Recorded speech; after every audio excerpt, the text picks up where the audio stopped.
right, y'all. In the opening scenes there, you saw me knocking down some cherry trees. One of them was right there, and it must have died. It didn't come back this spring. And there was also a mulberry tree standing there, and I fell it, and it was all hollow. I couldn't make any good firewood out of it. The other cherry tree came from right across the property line there, right across the creek, my brother-in-law's place.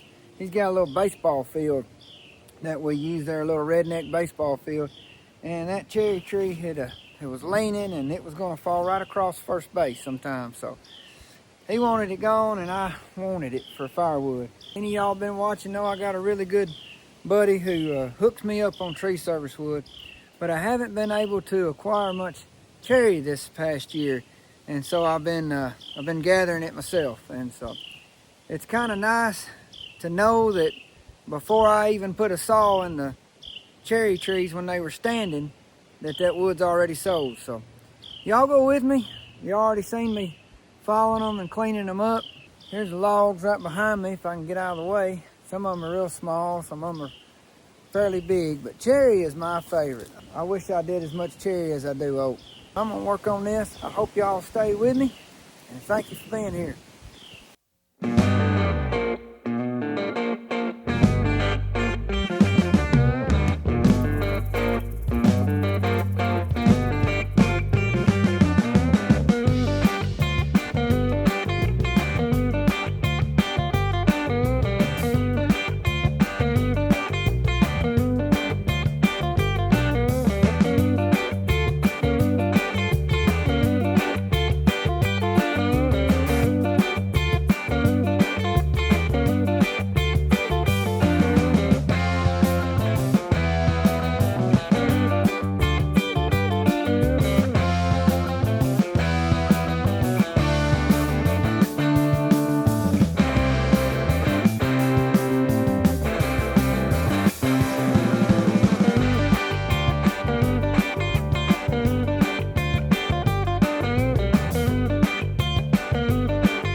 I grabbed my 572 to start with this pile, and the sun gun wouldn't crank. I was pulling it and it was just catching, and I don't know what's going on with it. I was getting aggravated, so I just put it up, grabbed my 562, and then for the bigger stuff I used my 592. But 572, it's the first time it's ever let me down. I'll look at that another time. It ain't much, but it makes me feel better because I hadn't been able to get any firewood chores done. Normally when those rounds start getting in my way, I'll take a tractor with the grapple and start piling it up, or even the bucket and start piling it up. But I don't know, I was just ill because of 572, and I just started chunking a little bit of wood. It wasn't much, and I needed the exercise. I'm gonna take that 4-way off, put the single wedge on the Ultra. It's got some bigger stuff in here. I don't know if I can give you a good view, but it's should be right at a full cord. It's a little empty up here towards the front of the trailer, so it might not make a whole cord, but it'll sure scare the heck out of it.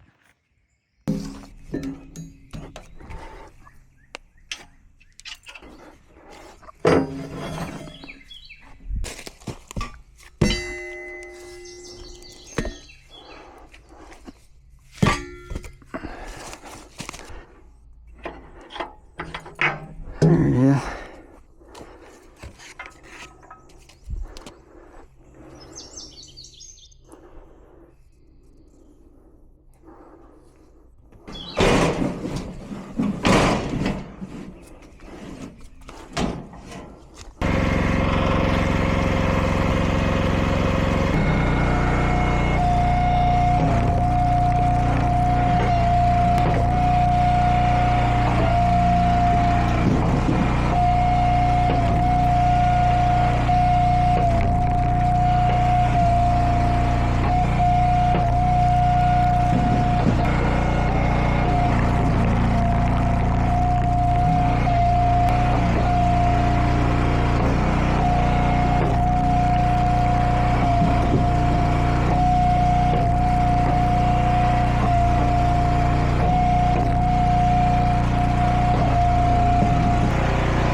makes me feel better. Hope it does y'all too. I've had this cherry, I knocked it down, I think I mentioned it before, at the end of January. And I just been aiming to get it cut up and split up. I just now getting around to it. It's been bothering me, but it made 4 baskets. I ain't sure if I got you a proper view of it or not, but I would call that a good cord, a full cord. I'm getting to where I like using the dump trailer like I am and using it to feed myself splitting. And I didn't do that as much with the super splitter because the super splitter it wouldn't handle those big rounds too good. Now this Ultra has that big wedge, of course, but twice I had to get the maul out and beat a round off of it. And this is all cherry, you know, but a few of those rounds were, well, quite a few of those rounds were great big. I'd say about half this trailer load was pretty big stuff. And several of them were pretty gnarly. And I got to thinking about my 572 jamming up on me or not pulling, and I was able to think a little more clearly about it because I wasn't as pissed off, you know, now. And I haven't opened it up yet, but I'm wondering if it's one of those paws inside of there. I texted a buddy of mine, Jimmy. He's an expert, Jennin. Some people call him Gwen. And that's what he suggested too. So I did have 2 wheelbarrows full of just nasty stuff. And me and my 2 little boys, we'll hand split those. And we sell them as solo stove stuff. So that'll make them feel manly, you know, when we get into that. So I'm tickled it made a full cord. I have some customers wanting this cherry. And I've got 4 baskets that are seasoned in inventory over there, so this will pretty well replace them. But the customers that are wanting cherry this fall, what I got will be more than ready. This right here will be borderline ready. This is the beginning of May. And some of them will probably go ahead and buy a basket or 2 and store it themselves. So it may work out just right. Old Pumpkin brought me a big old load of maple, hard maple, while I was splitting. I'll probably put a clip in there somewhere of what he brought me. It's a couple of pieces was great big. I'll just roll them over in the burn pile. I'm glad of it because what I've got set to cut next is right over here. Gonna make bundle wood. It's sassafras and maple, and I was wanting some more maple, so that worked out great. Thank y'all for your time. I hope it was worth it. I hope every one of y'all is blessed. Hope you'll be a blessing, and I hope y'all come back. See y'all.